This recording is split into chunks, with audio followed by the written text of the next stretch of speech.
আপনারা দেখছেন today update news. বান্দরবানের যে বাজারে নারীরাই সওদাগর। পাহাড়ের গ্রাম্য বাজারগুলোতে পাহাড়ি নারীদের সবজি বিক্রির দৃশ্য চোখে পড়ার মতো।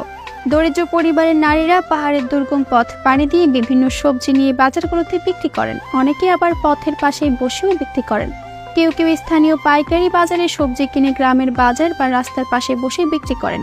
এসব পণ্য বিক্রির অর্থ দিয়ে তাদের সংসার চলে। মারমা বাজারে বিক্রেতাদের মধ্যে নারীরা এগিয়ে। সারা বছরই এখানে পাওয়া যায় বন জঙ্গল থেকে আহরিত নানান ফল আর শাকসবজি।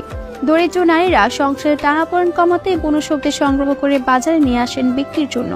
আর এসব ভেজাল মুক্ত সবজি কিনতে ক্রেতারা প্রতিদিন সকাল বিকাল ভিড় জমান। পাহাড়ের সনাতন পদ্ধতিতে চাষ করা জমির ফলমূল এবং বন জঙ্গল থেকে সংগ্রহ করা নানা জাতের সবজি নিয়ে বিকেলে বিক্রি করতে আসেন তারা।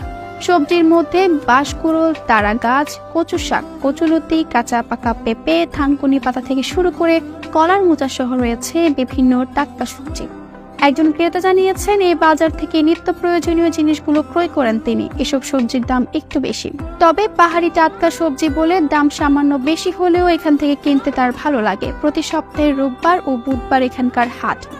এখান থেকে অনেক বাজার করেন তিনি। এখানে নারী বিক্রেতারা সবাই অনেক দূর দূরান্ত থেকে পণ্য নিয়ে আসেন। বান্দরবান শহরের পাহাড়ি নারীদের একজন মেনুমে মারমা তার নিজের জমিতে ফলানো সবজি নিয়ে এসেছেন পৌর এলাকার মারমা বাজারে। 6 রকমের সবজি নিয়ে এসেছেন তিনি।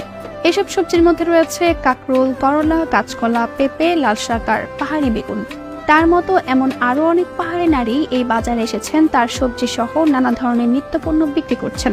থানকুনি পাতা, চক পাতা, কাকরোল, ওস্তা, টমেটো, উলকচু ও বাঁশকুড়োল নিয়ে পাশে বসেছেন সিংরু মারমা। তিনি শহরের বালাঘাটা লেমুঝিরি থেকে এসেছেন মারমা বাজারে।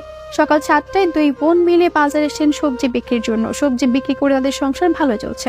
তারা 2 বোন মিলে বাড়ির আঙিনায় সামান্য জমিতে সারা বছর বিভিন্ন রকমের সবজি চাষ করেন।